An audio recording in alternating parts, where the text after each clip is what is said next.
And uh, so the business started picking up slowly. Around June of last year, we started feeling that there were some clear gaps in our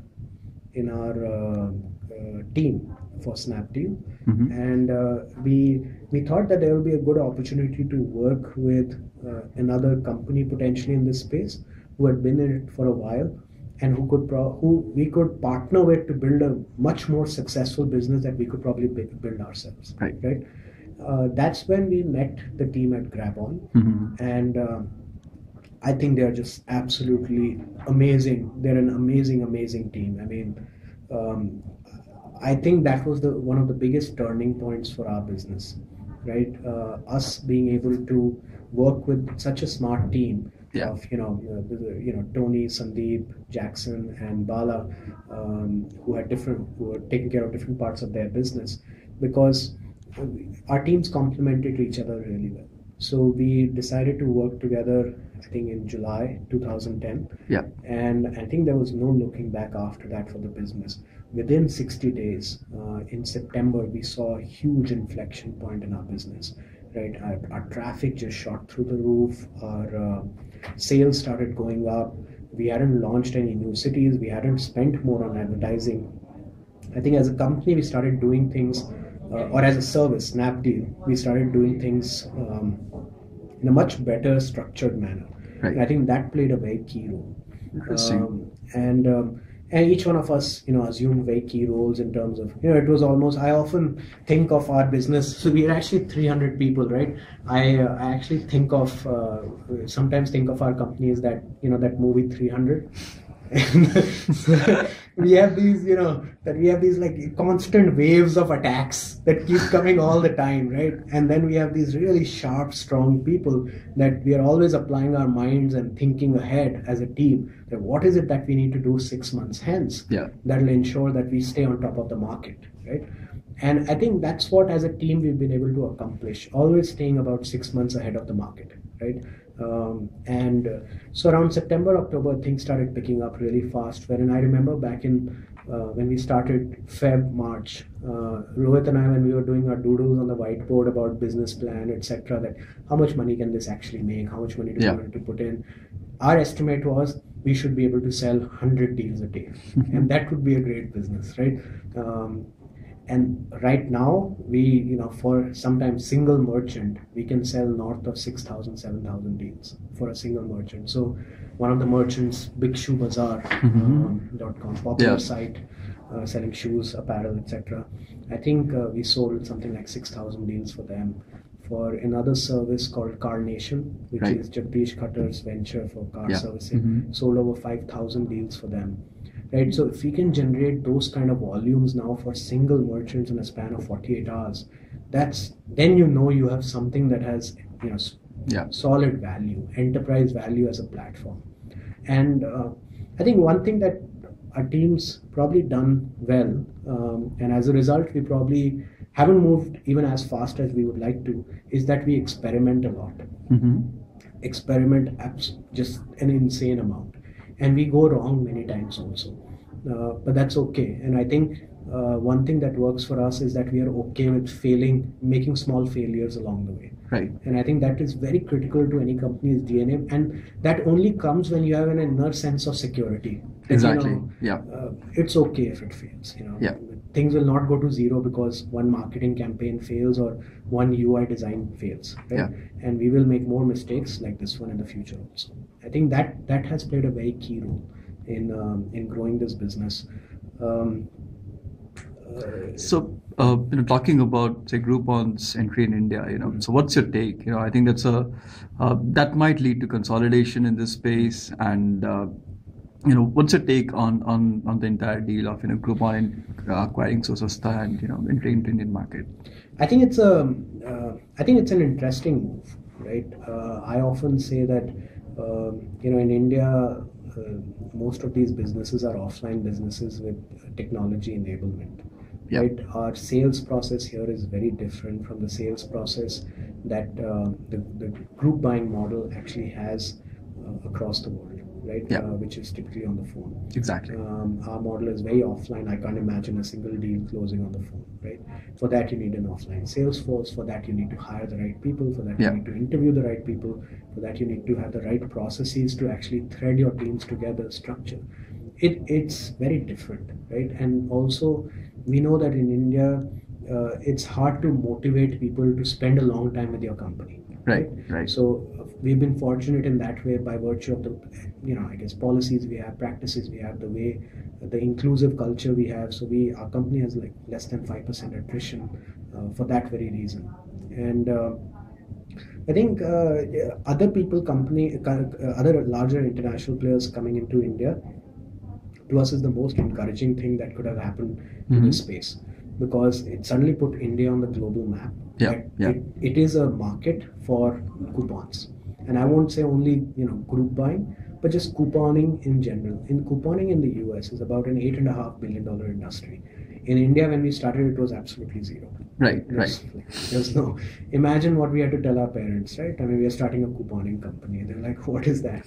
Right? So, but I think it has definitely validated the market as one where couponing will work, whether it's irrespective of which platform it's on, whether it's on a digital platform or an offline platform.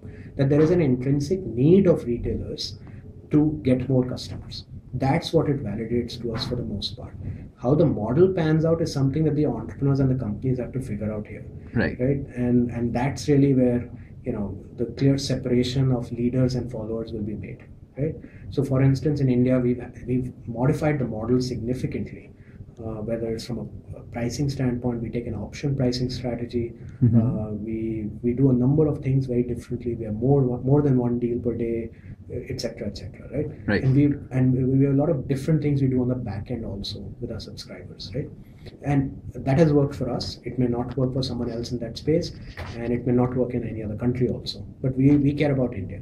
I think the ability for our team to probably adapt to that has been very key. Adapt to the Indian market.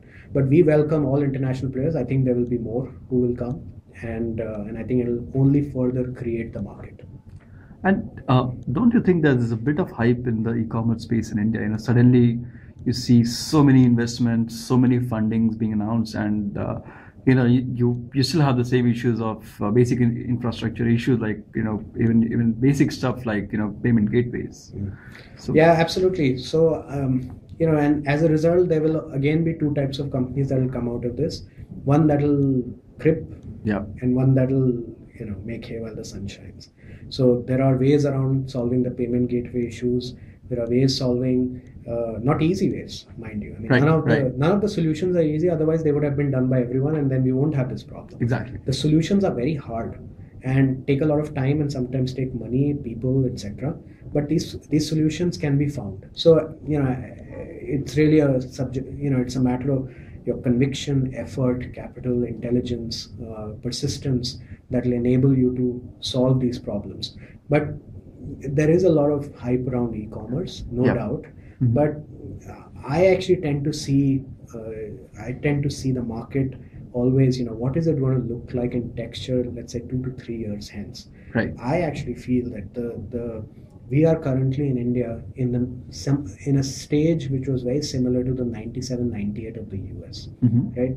A lot of companies were getting funded. Right? This was before the boom. Actually, a lot of companies were started getting funded in the US, with many investors not knowing what will be the outcome of it. Right. And that eventually created the boom and then the bust.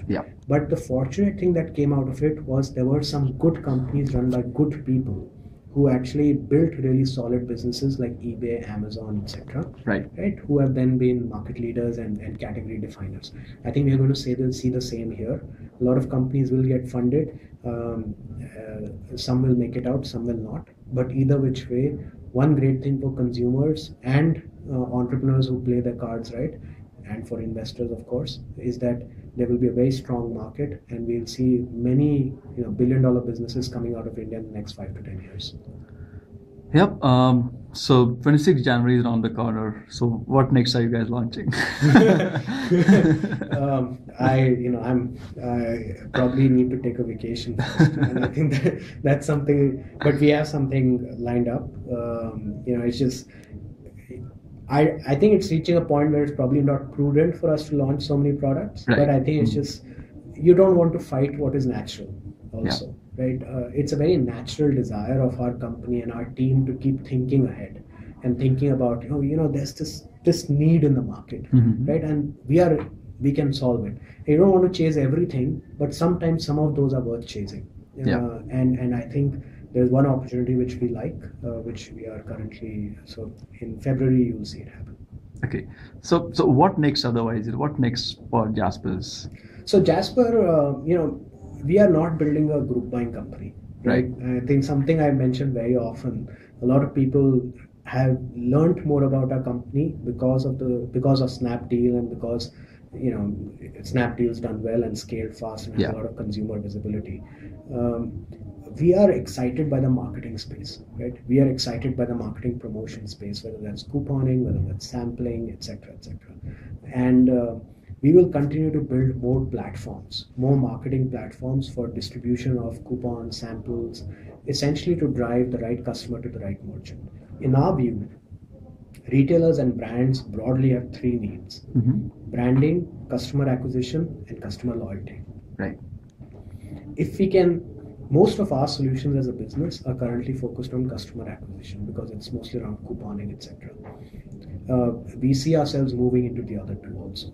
Okay. Because there are very clear synergies for our kind of business, and we may do that organically or inorganically, but we will move into those because we do believe that there is going to be, if your vision is to build a marketing powerhouse, you can't do just, I'm going to be this couponing business. Right.